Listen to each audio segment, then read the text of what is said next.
Wacana duet Anies Ahok di Pilgub Jakarta 2024 mulai dibicarakan. Namun keduanya tak bisa berpasangan karena terganjal aturan KPU.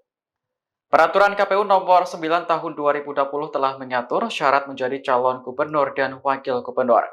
Seseorang dapat menjadi calon wakil gubernur apabila belum pernah menjabat sebagai gubernur di daerah yang sama. Aturan tersebut juga tertuang dalam Undang-Undang nomor 10 tahun 2016 tentang Pilkada. Juru bicara Anies Baswedan, Syahrin Hamid juga memahami betul adanya peraturan itu, sehingga ia memastikan bahwa Anies dan Ahok tidak akan berpasangan di Pilgub Jakarta. Diketahui MK baru saja mengubah ambang batas pencalonan kepala daerah tak lagi 25% dari perolehan suara partai hasil Pileg DPRD sebelumnya.